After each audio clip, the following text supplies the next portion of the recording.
10th inter degree pass or fail తక్కువ వ్యవధిలో life settlement in abroad కొరకు hotel management అంటే Trinity college of hotel management. నమస్తే, నేను Keshav. Welcome to Suman TV. ఆంధ్రప్రదేశ్లో కొత్త ప్రభుత్వం ఏర్పడిన తర్వాత శాఖల వారీగా పెడుతున్నటువంటి ఫోకస్లో అనేక అంశాలు వెలుగులోకి వస్తున్నాయి. ఇప్పుడు తాజాగా పులివెందులపైనే కొత్త ప్రభుత్వం ఫోకస్ పెట్టినటువంటి పరిస్థితి. పులివెందుల్లో జరుగుతున్నటువంటి అనేక నిర్మాణాల్లో అవకతవకలు జరిగాయి అనేది ఆరోపణల రూపంలో ప్రభుత్వానికి ఫిర్యాదులు అందుతున్నాయి. సో వీటికి సంబంధించి ఎలాంటి చర్యలు తీసుకోబోతున్నారు, అసలు పులివెందులలో టూరిజం హోటలు అలానే జగనన్న ఇళ్లకు సంబంధించి కూడా అక్రమాలు జరిగాయి అంటున్నారు. ఇందులో ఎంతవరకు నిజం ఉంది? ఈ అంశాలు విశ్లేషించేటువంటి ప్రయత్నం చేద్దాం. మనతో అనలిస్ట్ చందు శ్రీనివాస్ గారు ఉన్నారు. చందు శ్రీనివాస్ గారు నమస్కారం. నమస్కారం అండి. జగనన్న కాలనీలు రాష్ట్ర వ్యాప్తంగా ప్లాన్ చేసినటువంటివి ఒకటి, రెండవది పులివెందుల్లో ఒక మెగా లేఅవుట్ వేశారు. ఇప్పుడు దాని మీద తాజాగా ఎంక్వైరీకి ఆదేశించారు.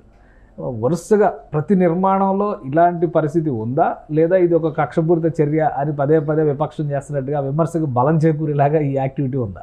కక్షపూర్తంగా లేదు. ఎందుకంటే అక్కడ కనపడుతున్న నిర్మాణాలు 8,400 ఇల్లు అవకతవకలు జరిగిన జగనన్న కాలనీలని కడపలో ఫిర్యాదు రాంగోపాల్ రెడ్డి చేసినట్టు ఎమ్మెల్సీ చేసినట్టున్నాడు. దానికి చంద్రబాబు నాయుడు గారు విచారణకు ఆదేశించాడు.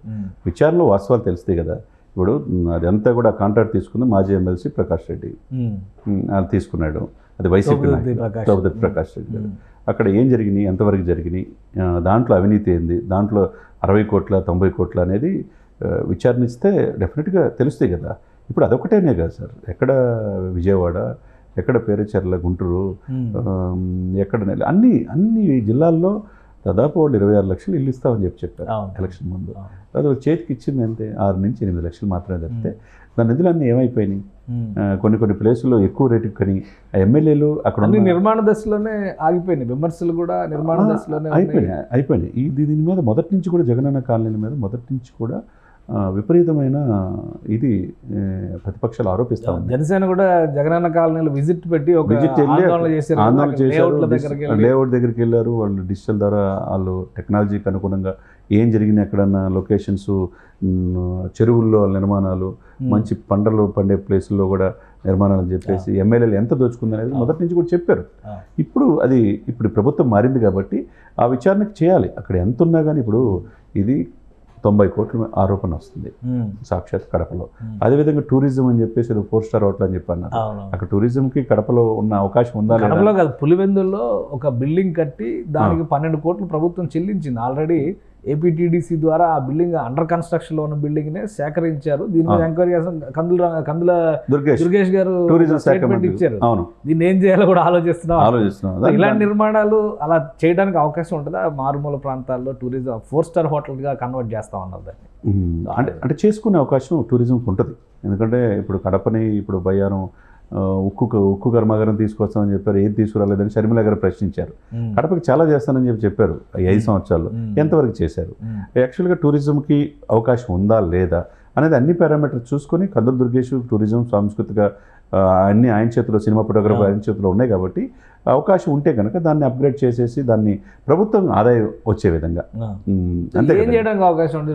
23 కోట్లకి టెండర్ అన్నారు, 12 కోట్లు ఆల్రెడీ చెల్లించారు అన్నారు. బిల్డింగ్ అసంపూర్తిగా ఉండిపోయింది.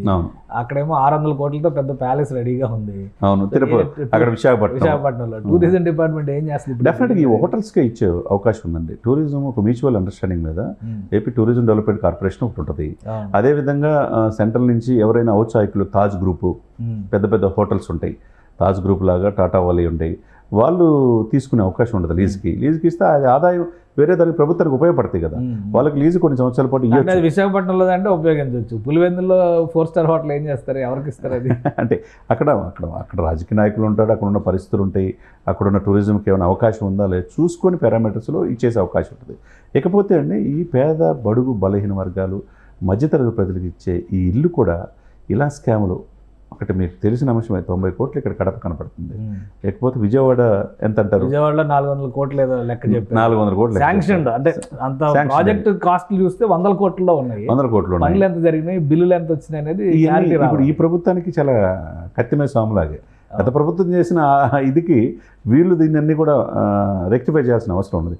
అదేవిధంగా పేరేచర్ల దగ్గర కూడా అది పెద్ద స్కామ్. అది కూడా అది ఒక 600 కోట్లు అన్నారు. ఇంకా ఇట్లా 600 కోట్లు 900 కోట్లు 90 కోట్లు ఇట్లా ప్రతి శాఖలో ఏ శాఖ చూడండి సార్, మీరు అన్నట్టు రిషికొండలనే సుందరమైన భవనాలు 500 కోట్లు, ఇక్కడ 12 కోట్లతో 4 స్టార్ హోటల్ అంటున్నారు, ఇక్కడ విజయవాడకు ఇన్ని కోట్లు, సివిల్ సప్లై ఇది, చివరికి దొంగలు పట్టుబడుతున్నాయి, రెడ్ శాండిల్స్.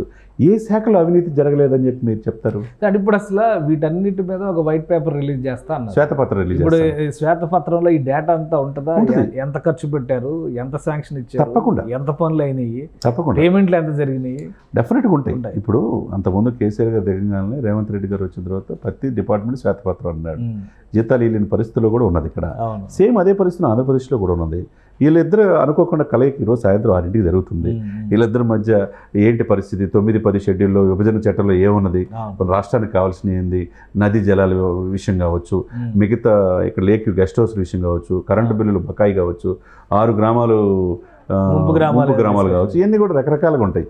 ఇవన్నిటితో పాటు ఏంటనేది వీళ్ళిద్దరి మధ్య సఖ్యతతో ఆర్థిక అంశాలు వస్తాయి. అదేవిధంగా ఈ కూడా ఏదైతే ఉందో శ్వేతపత్రం ప్రతి డిపార్ట్మెంట్ రిలీజ్ చేయాలి, ప్రజలకు కూడా తెలియాలి.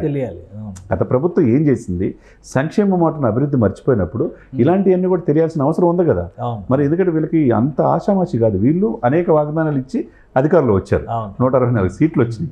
కాబట్టి వీళ్ళు కూడా ప్రజలకు చేయాలంటే గత ప్రభుత్వం ఏం చేసిందో కూడా తెలియజేయాల్సిన అవసరం ఉన్నది. మరింత క్లారిటీ వైట్ పేపర్ శ్వేతపత్రం డెఫినెట్గా వస్తే కనుక ఇది ఏం చేయాలో, దీని నుంచి ఎలా ఓవర్కమ్ అయి బయటకు రావాలనేది ప్రభుత్వం నిర్ణయించుకొని ముందుకెళ్ళే అవకాశాలు ఉన్నాయి. రైట్. థ్యాంక్ యూ శ్రీనివాస్ గారు.